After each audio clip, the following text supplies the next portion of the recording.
Insta Livros apresenta Viver em Paz para Morrer em Paz. Se você não existisse, que falta faria? Mário Sérgio Cortella. Neste livro, Cortella discute as questões que são realmente importantes na vida. Convida-nos a refletir sobre o consumismo, sobre a busca pelos bens materiais, quando o que temos de mais importante não são coisas que podemos comprar. O autor fala também sobre felicidade, sobre a importância da leitura e da escrita e sobre a importância do diálogo. Em Viver em Paz para Morrer em Paz, Cortella nos faz pensar sobre as razões da existência. O que se aprende com o óbvio e por que devemos escrever. Ensinar vem do latim ensignar, vem de signo, de sinal, de deixar uma marca. Ensignar é o que você grava em algo ou alguém. Se alguém te pergunta o que aprendeu na vida até agora, sua resposta revelará tudo o que te ensignou, as marcas que foram gravadas em você. As palavras ensignar e aprender estão conectadas, pois ninguém ensina sem ter aprendido e vice-versa.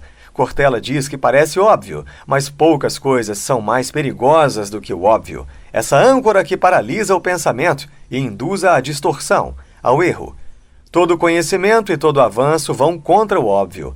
Mudar é complicado, pois a mudança é oposta à imobilidade, e a imobilidade normalmente se esconde por trás da coerência.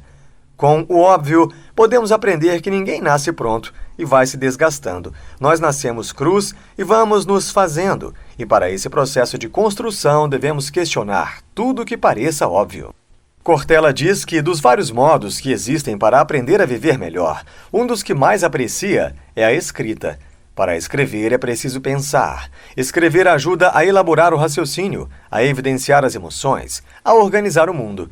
A escrita tem funções que muita gente desconhece. É útil nas situações mais diversas. A humanidade faz isso há séculos. Para espantar seus fantasmas, ela escreve. A diferença está na atitude.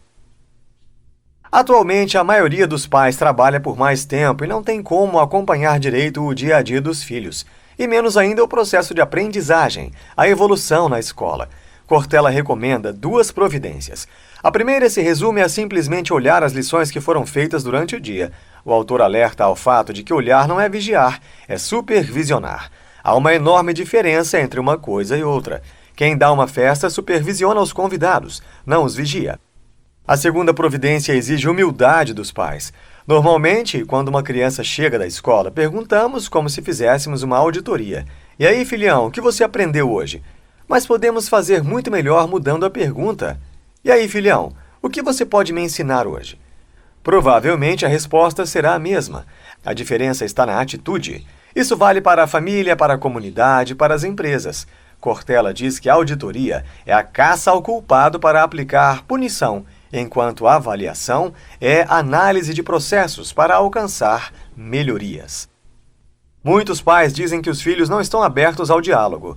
Isso é só verdade quando não se estabelece uma ponte, ignorando um dos princípios básicos da política que afirma que só com pontes se estabelecem conexões. Ignorando um dos princípios básicos da política que afirma que só com pontes se estabelecem conexões. Se não há diálogo com os jovens, é porque não encontraram a ponte para se conectar com eles.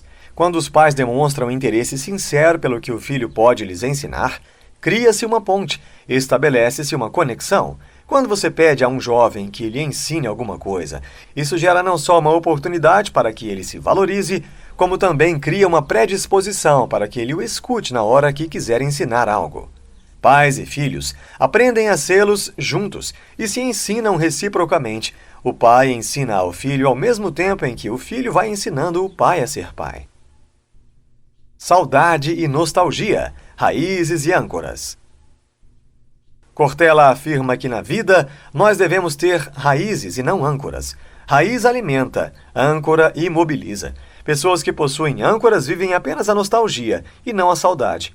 Nostalgia é uma lembrança que dói. Saudade é uma lembrança que alegra. De vez em quando é preciso fazer um balanço, avaliar se está sendo puxado para as raízes ou para as âncoras, para a saudade ou para a nostalgia, para a alegria ou para a depressão.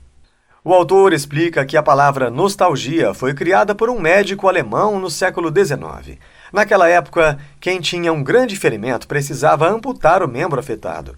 Muitas pessoas que amputam uma parte do corpo relatam continuar sentindo desconforto, coceira ou dor no membro que não existe mais. E então o médico pegou duas palavras gregas antigas e as uniu: nostos, que significa volta, e algo, que quer dizer dor. Assim, nostalgia ficou sendo a dor da volta, a dor daquilo que já se foi, mas continua doendo. Todos nós temos raízes e também âncoras. O problema é quando as âncoras superam as raízes. O autor diz que o nostálgico amarga e sofre, o saudoso se alegra, pois ele deixa fluir aquilo que viveu. Experiência e imprevistos e o acolhimento da discordância. Certa vez, Cortella deu uma palestra sobre dignidade humana para a Associação dos Amigos da Biblioteca Braille, onde havia 400 cegos na plateia. Durante uma parte da sua palestra, referiu-se a eles como deficientes visuais. Até que, em dado momento, um deles, com muita educação, disse que eles não eram deficientes visuais, e sim cegos. Cortella mudou e passou a chamá-los do modo que lhes agradava. Ele explica que, naquele momento, derrubou a barreira e ergueu uma ponte. Em certo momento, perguntou se eles se lembravam de uma cena do filme E.T., dirigido por Steven Spielberg, aquela em que o dedo do garoto encontrava o dedo do extraterrestre. Não, professor, disse uma das pessoas na plateia, nós não podemos nos lembrar, pois nunca vimos a cena. Cortella desculpou-se, mas o mesmo homem lhe disse: professor, não peça desculpas, explique-nos a cena, nós não enxergamos, mas temos imaginação. Ele diz que foi um jeito elegante de dizer: professor, não vemos, mas não somos tontos. O autor explica que uma aula produtiva não é aquela em que as pessoas falam o tempo todo, é aquela em que as pessoas participam mentalmente, raciocinam, refletem, se emocionam e, eventualmente, têm algo a dizer. No caso da palestra, havia também uma via de mão dupla. Eles imaginavam enquanto Cortella falava, e Cortella imaginava o que eles estariam imaginando ao ouvir suas palavras. Aquilo significava um desafio intelectual e trazia um prazer muito grande ao autor. Mas isso só foi possível porque mudou sua postura quando foi necessário. Prestar atenção no outro de maneira sincera é algo que devemos procurar desenvolver em nossas relações. Mas, para avançar, é preciso conseguir acolher aquele que não concorda com você. A concordância nos mantém paralisados. Já a discordância traz aprendizado e crescimento. Cortella explica que a palavra concordância vem de cor, coração, e significa unir os corações. Discordar, por sua vez, é promover a separação dos corações, algo que possibilita o desenvolvimento pessoal. A divergência é admissível e até desejável, mas ela nunca pode conduzir à anulação do outro, daquele que pensa diferente de você. A anulação do outro é confronto, e confrontos devem ser evitados sempre. Isso vale para a área das ideias, da convivência, do casamento, etc. O autor diz que é preciso lembrar que um adversário fraco te enfraquece, um concorrente burro te emburrece, e um adversário forte fortalece. O raio da paixão e a construção do amor.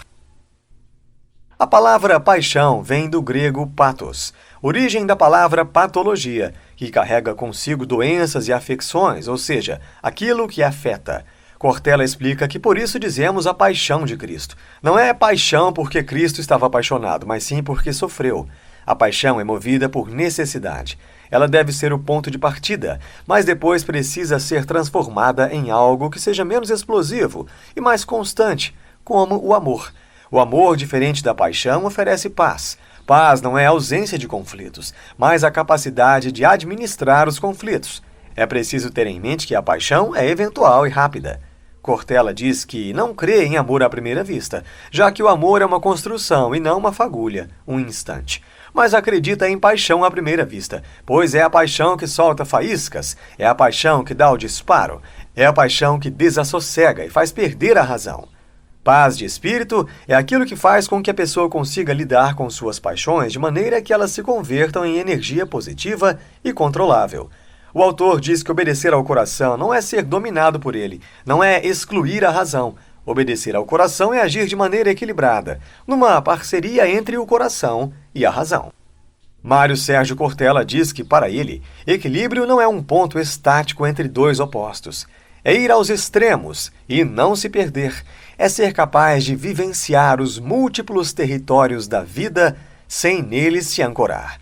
O equilíbrio está em saber fazer escolhas, sabendo que nem toda escolha é válida. Se toda escolha tiver validade, significa que não temos critério. Se tudo é válido, até a apreciação do mundo fica afetada.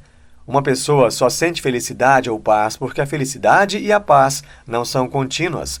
Nós só valorizamos algo quando há a possibilidade de esse algo não existir. A felicidade só é sentida porque não é constante. A ecologia, o apego e o erotismo. Muitos dizem que devemos nos desapegar das coisas do mundo, mas para proteger algo ou alguém é preciso ter apego. Como proteger e cuidar sem apego? É essa uma das razões por que as pessoas ainda não se envolvem com temas como a ecologia. Não se preocupam em zelar pela natureza e pela sustentabilidade. A maioria das campanhas apoia a tese de que devemos nos desapegar para proteger o planeta. Porém, o que nos faz zelar, proteger, cuidar é o apego e não o desapego. É por ter apego a alguém que cuidamos da relação. É por ter apego, por exemplo, à beleza da natureza que desejamos protegê-la. Cortella diz que a falta de erotização das campanhas em prol da natureza resulta que, para um jovem, a única coisa que se entende é que ele precisa abrir mão de alguma coisa para salvar o planeta. E abrir mão, inevitavelmente, significa gerar desinteresse. Portanto, é preciso erotizar a responsabilidade socioambiental, transformá-la em desejo de cuidar da vida, para que as pessoas tenham apego aos rios, à sociedade humana. A graça da vida e o desespero do anonimato. Mário Sérgio Cortella explica que, em latim, gratia, que originou graça em português, é uma versão do grego charis, de onde vem a palavra carisma. E charis, no grego antigo, é a boa graça, a proteção, a bênção. Trata-se de uma linda conexão, pois quando você vê o bom e o belo, quando se apega a algo ou a alguém, se sente cheio de graça. Por este motivo, os cristãos usam a expressão Ave Maria, cheia de graça. A graça, neste caso, significa aquilo que protege, que cuida, que abençoa. Poucas coisas na vida são tão boas quanto a gratuidade de um gesto, aquilo que vem de graça. Abraços espontâneos, beijos roubados, a mão no ombro, o gesto certo num momento em que nem seria necessário fazê-lo. Cortella diz que é a graça que desperta o sentimento genuíno de agradecimento por sua gratuidade. É a graça da gratidão. Os nossos maiores medos sempre vieram e continuam a vir do escuro. O homem não teme o que vê, mas o que não vê. O anonimato traz desespero. Para escapar do anonimato, numa sociedade que incentiva o consumo, resta às pessoas se destacarem pela propriedade de bens. A capacidade de consumir, portanto, é o que vai dar valor às pessoas. Elas se sentem mais valorizadas à medida que adquirem o carro, a TV, a roupa, etc. Cortella diz que as camadas populares buscam coisas que brilham, indicadores de futuro, da luz no fim do túnel. Já a burguesia sente que isso é garantido e querem passado, que é algo que não tem. Por esse motivo, a classe média, numa cidade como São Paulo, vai a feirinhas de antiguidades. Na casa do burguês, coisas antigas são sinais de riqueza, pois o antigo tem valor. No fundo, as pessoas vão atrás do conforto e da segurança de ter uma herança, um passado, uma história, uma família, o que não deixa de ser outro sinal de desespero ou de infelicidade. As camadas populares não precisam disso, pois já têm família. Essas pessoas têm uma família ampliada que inclui vizinha, a mulher da casa da esquina que empresta o açúcar, o cara da casa da frente, aquele único que tem carro e leva quem precisa ao hospital de madrugada. Cortella diz que a ideia de família ainda é estranha ao mundo burguês e acha que Karl Marx estava certo ao dizer que o capital destruiu a família. Já a pobreza, que não foi atingida pelo capital, é solidária. A burguesia também quer solidez. Por isso compra móveis pesados, camas de ferro, estátuas de bronze. Os mais pobres querem leveza. Quase nada escuro, pois de pesada já basta a vida. A felicidade. A felicidade é um instante, um episódio, e é exatamente por ser passageira que ela deve ser valorizada. Assim, a felicidade pode existir por causa de um desejo por algo ou alguém, mas também pela ausência de algo ou alguém. Cortella diz que a felicidade, assim como o erótico, precisa de latência para repousar e renascer. Em latim, a palavra felix tem duplo sentido. Ela significa feliz, mas também significa fértil. Assim, a felicidade é fertilidade, não apenas no sentido reprodutivo, mas como sentimento de que a vida não para e que os sonhos não acabam. A felicidade está no simples e não no complexo. Adão e Eva desobedeceram a Deus e comeram o fruto proibido para serem felizes. Se não tivessem caído em tentação, permaneceriam imortais. A imortalidade é insuportável quando se vive num mundo perfeito. Quando não há ausência de felicidade, ninguém se sente feliz. Cortella diz que a serpente cumpre uma grande função, ainda que de natureza simbólica. Ela nos permite a felicidade. O erótico, assim como a felicidade, só é erótico porque, na maioria do tempo, vivemos cercados de coisas sem nenhum erotismo. Se o erótico fosse permanente, não haveria revistas eróticas, que só são compradas todo mês porque os momentos eróticos não duram para sempre.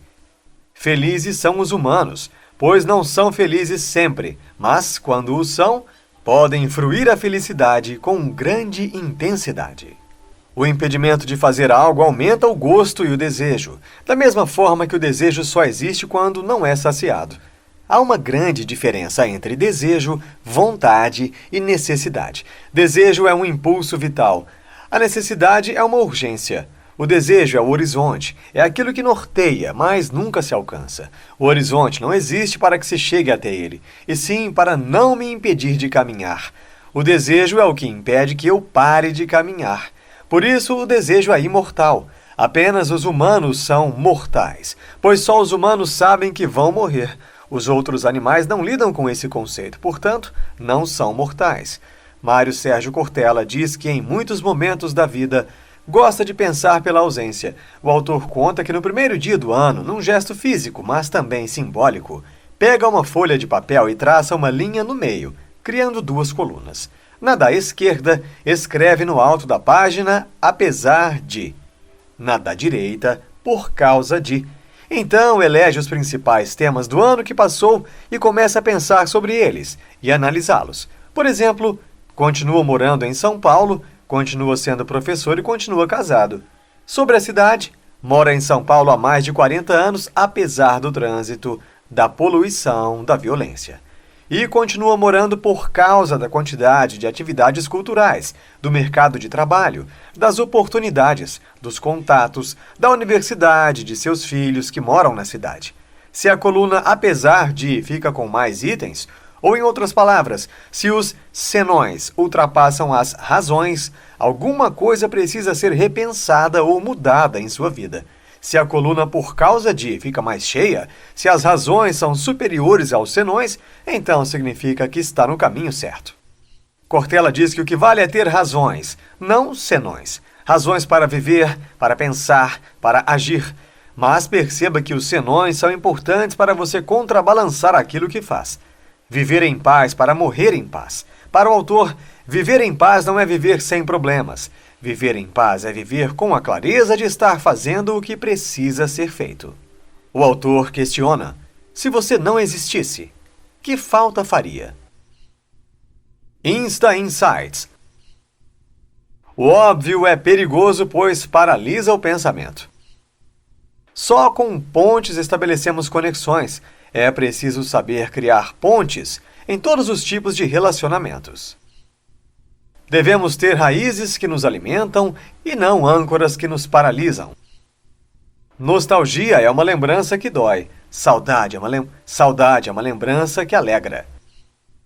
O homem não teme o que vê, mas aquilo que não vê. Neste livro você aprendeu que para viver em paz, precisamos viver de acordo com nossos princípios, fazendo aquilo que acreditamos ser o certo, buscando o crescimento, o aprendizado e nos esquivando do óbvio. Quando pensamos em diversos aspectos de nossas vidas, avaliando como seria não ter algo ou alguém, sentimos e avaliamos de forma mais clara a importância daquilo e de nós mesmos. O autor nos faz refletir sobre a felicidade e nos mostra que só podemos sentir felicidade por ser algo passageiro. O fato de não tê-la o tempo todo nos permite saber identificar os momentos em que ela acontece. A felicidade não é um ponto de chegada, ela está no percurso. Gostou e quer aprender mais? O Insta Livros recomenda a leitura de Por que Fazemos o que Fazemos, Mário Sérgio Cortella.